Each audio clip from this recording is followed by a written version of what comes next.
Okay, so hi everyone. So I am today with Erik Vollebregt, our preferred lawyer. Hello. So first time we meet together. I mean, since we have made all those podcasts together. Exactly, finally. So we are here at the Medtech Europe Forum 2022. There was a lot of discussion during this forum about a lot of topics. There was, the discussion about Ukraine situation, about also the MDR, IVDR. I mean, everybody was talking about that, the MDR, IVDR. We talked also about digitalization. We talked about artificial intelligence. I mean, there was a lot of topics discussed.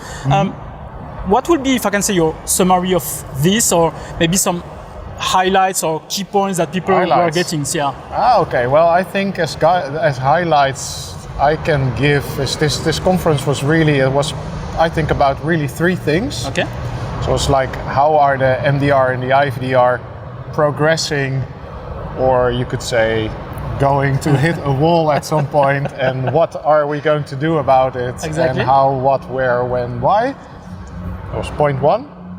Then there was a lot of discussion about personal data.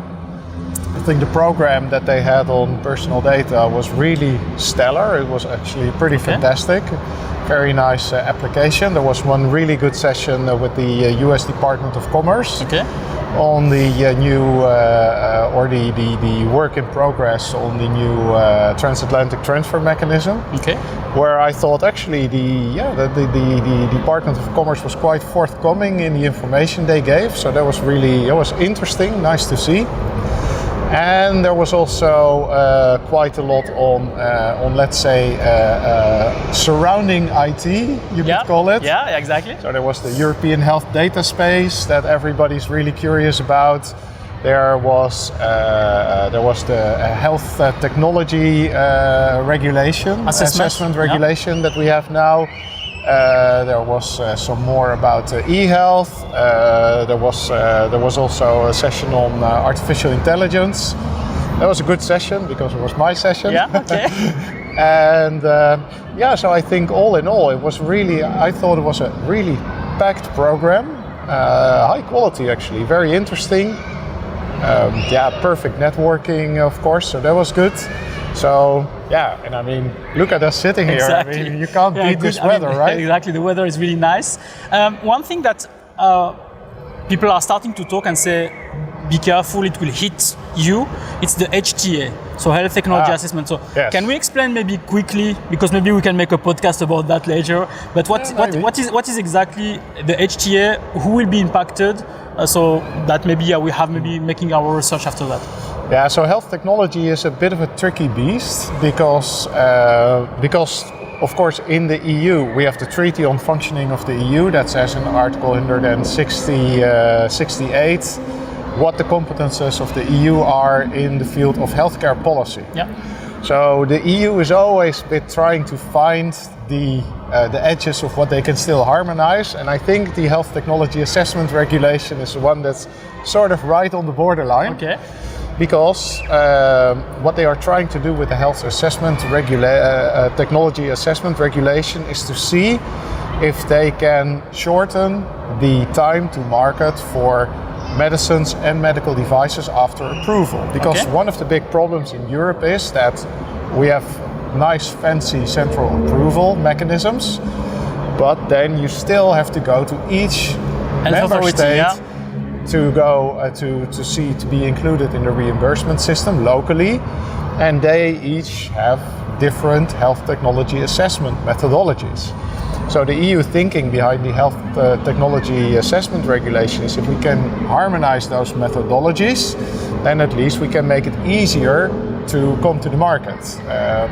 And the impact, I think, is that they have set up a program in scope of that health technology assessment regulation, where on a periodical basis they are going to do their own healthcare assessment autonomously on certain devices and certain medicines.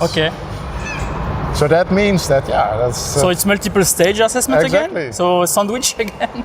No, not really a sandwich, but it can be that they pick your device and do a health technology assessment that you're maybe not waiting for. Okay, great. And can also say it's not good and then... That also happens, because that can happen on a national level, but of course it's more annoying if it happens on the European level. Okay, so I think we have also talked a lot about due to COVID, about the increase or acceleration of digitalization. So is this really a trend, or is it just something that will be dropping after now COVID is over? That's a nice question indeed, because that's something I've also heard at this conference. Like during COVID, everything was possible, and now suddenly everybody is reverting to their old ways. Yeah, and that's unfortunately what it's like. So, for example, remote audits. I think remote audits may be here to stay a bit, except we are still in the weird situation that not every member state allows them, for example, for notified bodies, which is, let's say less than ideal and maybe not that rational. But on other areas, you see that suddenly higher up administrators are becoming a lot less easily reachable because they are hiding in their office again rather than just a Zoom call away.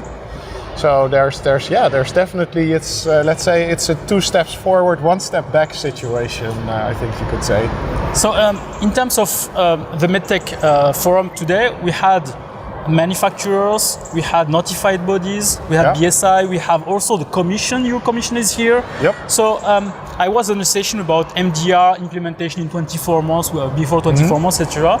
People had questions, but the EU Commission didn't have answers, let's say. Or they tried to answer in a way that there is no answer now. So are we all in a I mean, I just refer, for example, to Serge Bernasconi that made this comment at the beginning to say MDR, IVDR, it's a monster, it's a huge thing, but is there a driver on the seat? Is there somebody that can show us the direction? Which I agree, and is there somebody, or is it hiding, as you've said, maybe on their office? That's the, I would say, the million euro question that we're having now. Well, I mean, if the Commission is not showing their cards at a conference like this, doesn't mean that they're not thinking about something. And also, that's also something people often forget, is that the Commission is not, I mean, although the Commission can do a lot in terms of policy, the problems we are looking at are also problems that will require legislative adaptations, depending on how you solve them, but or if you solve them in the first place. So they always need the member states on board. And I think we are still in the process where the Commission is trying to get the ducks in a row at member state level on what we are going to do. Because, of course, the Commission knows exactly what the problem is. I know for a fact that there have been internal presentations on this.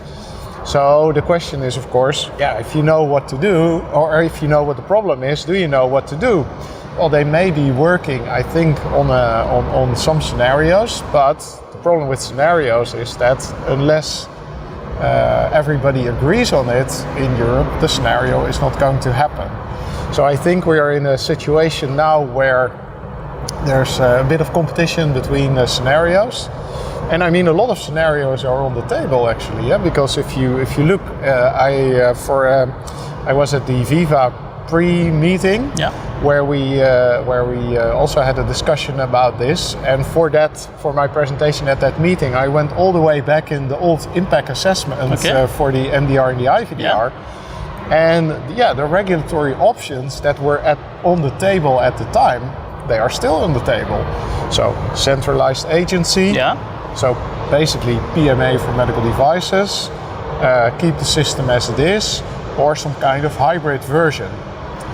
And well, what we see now is that the EMA is getting more and more competence. And my impression is a bit that maybe the EMA is not actively, let's say, on a sort of imperialist spree to get more devices, I think it's rather the member states that are like, if we trust this to anybody, it's the EMA. Maybe the EMA should do more of this. And during the discussion also with on the introduction of Serge, he was saying, I mean, I don't know if it's the opinion of all the industry, but it was saying, we don't, I mean, EMA or not EMA or whatever, we don't care. We just want to have some clarity, some guidance, some way. So we are ready, if I can say, to implement. That's an interesting position, because at the time when the MDR was being proposed and they did the impact assessment, it was industry that said no centralized approval. Okay. We don't want that. We don't want an agency.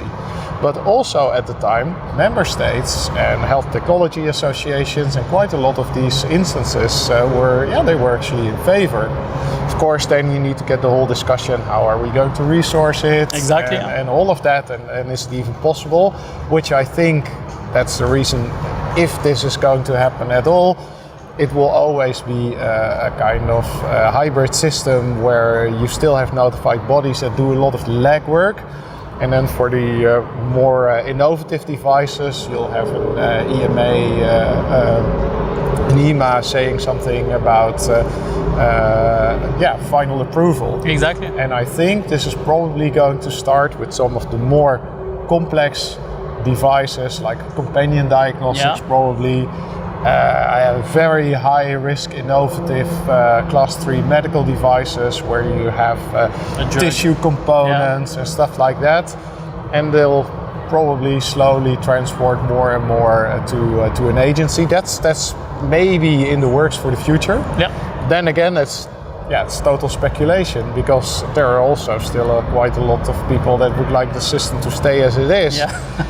Because some time ago, I remember that basically the CAMD said, whatever, basically we don't really see the problem with the 2024 date, because if there's an issue, we will just issue national exemptions and we can solve it.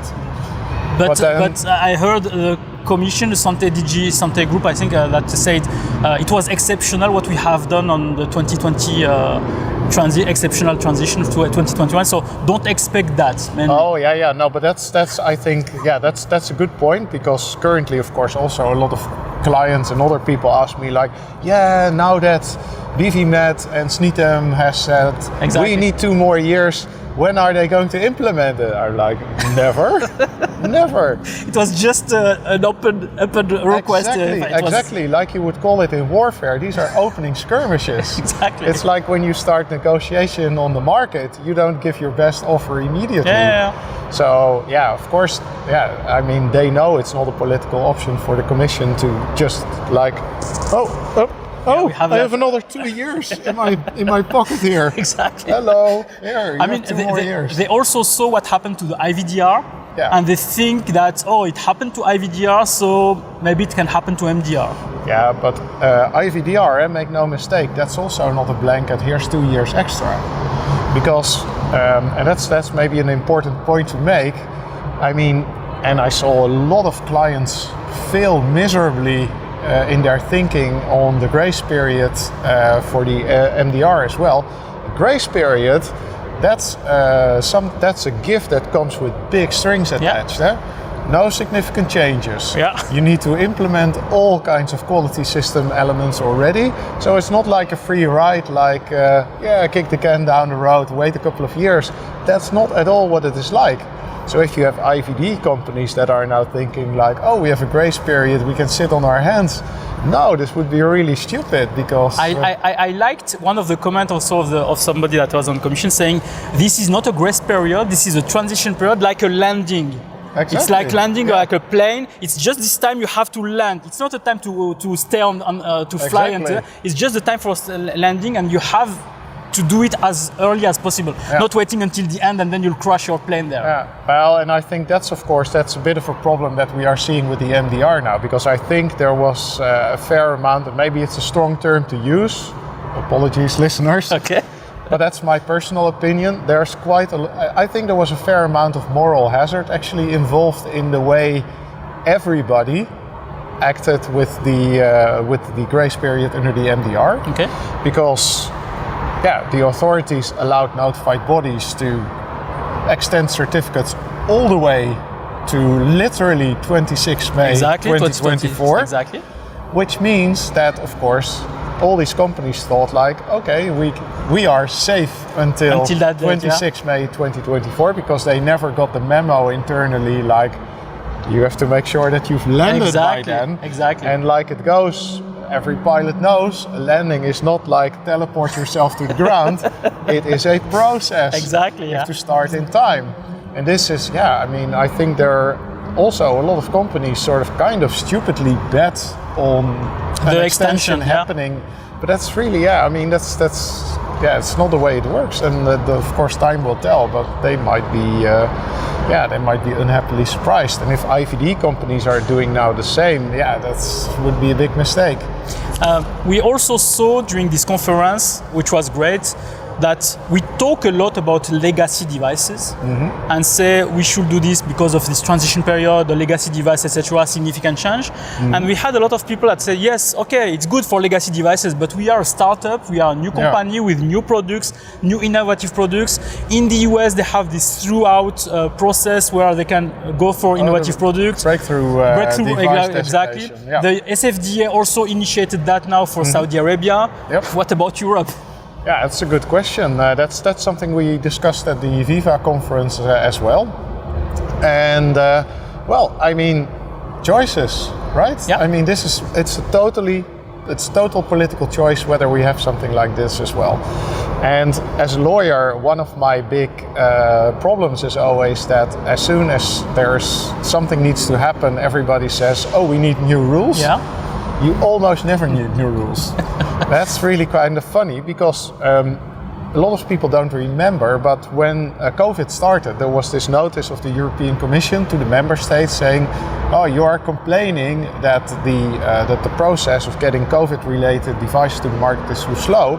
But member states, actually, there's a lot you can do. Yeah. For example, you can direct your notified bodies to prioritize certain reviews, exactly. for example. Or you can say particular devices we are willing to accept a temporary exemption.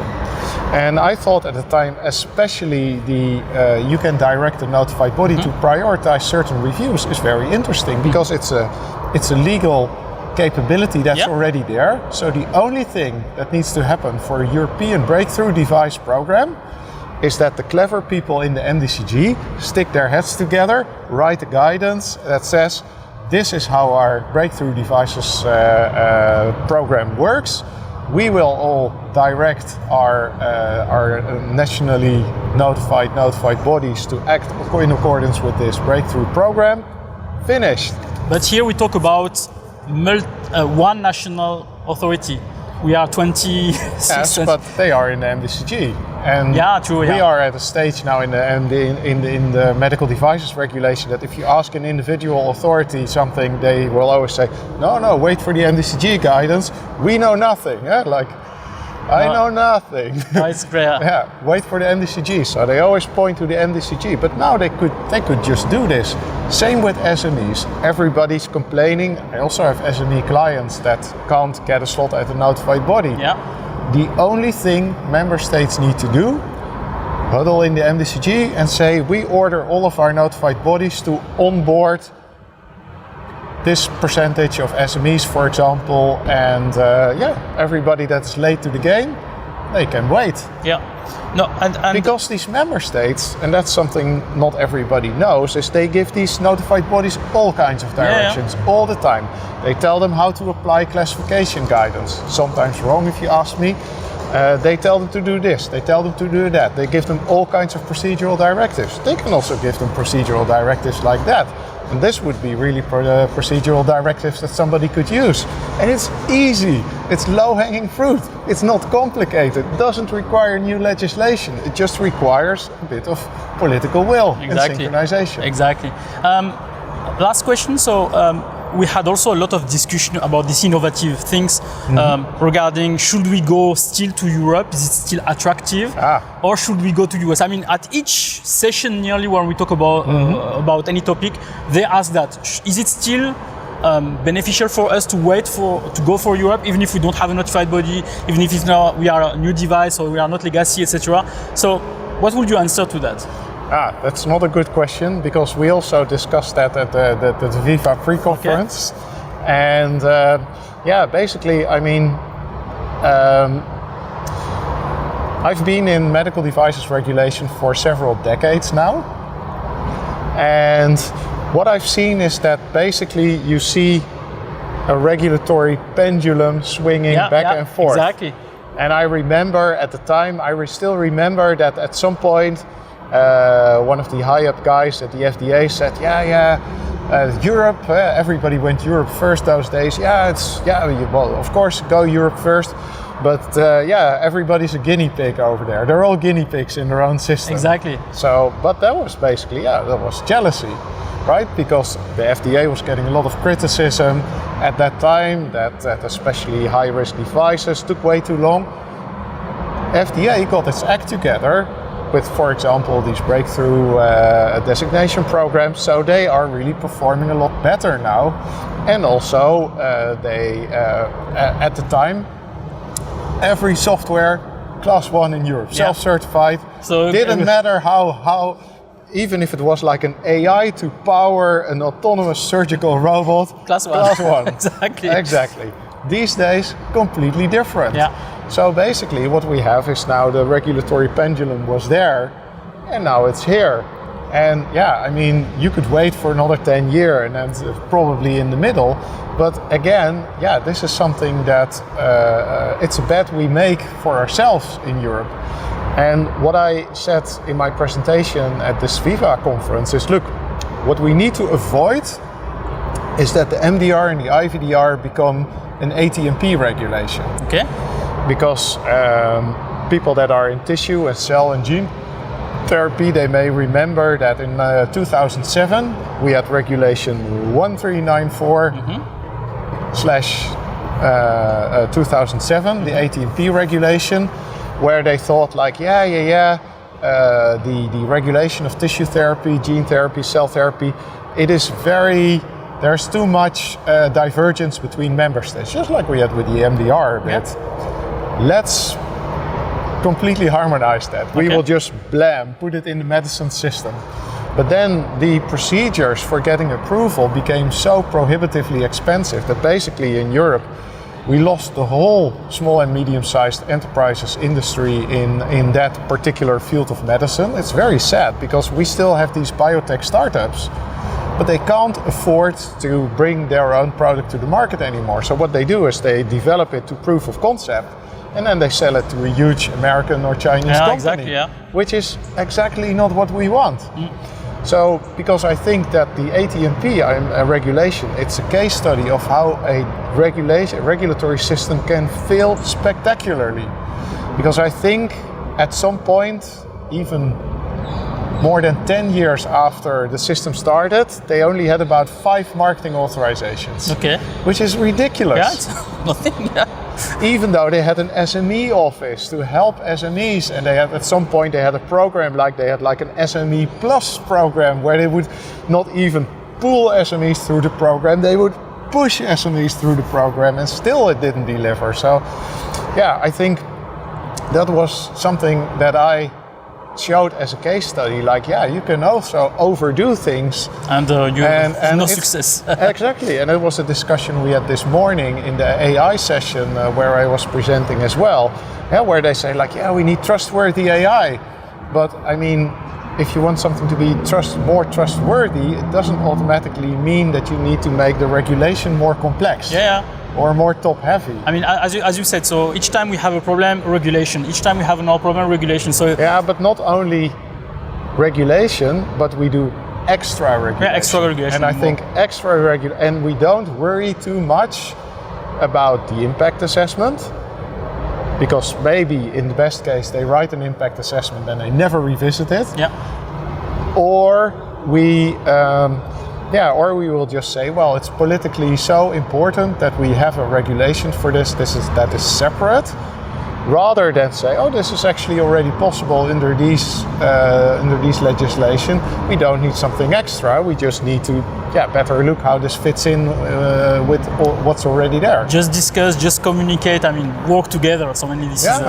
And I think that's a bit of a European problem, that we think that the regulations that we make are so good and are so world class that everybody wants more of them all the time, and that whenever we come up with a regulation, automatically things get better. But that's not always true. No. I mean, we are regulators, and I mean, I don't want more. What we have is sufficient. No, and I think we have a lot of really good quality regulation. I mean, I think the MDR and the IVDR in the basis, fantastic regulation. But the execution, as we said, the infrastructure, to be desired. The infrastructure behind, the number of notified bodies, the UDAMED, all those things that are not in place makes it like the manufacturer wants to go, but they cannot go. So I think, and also then the fact that that's not in place gives industry an excuse to say the infrastructure is not there, so we are going to sit on our hands, and everybody is looking at each other. So in the end, it's not productive. So I would say it helps to be a bit more intelligent on, not like what additional new shiny thing can we implement, but rather what tweaks can we make to an existing system that is already, maybe pretty good. Yeah, good. Okay, thank you, Erik. It was really a pleasure to have you. Yeah. So Erik Vollebregt from Axon Lawyers, and I'm sure we'll see him again in another podcast with me. So thank you. Thanks.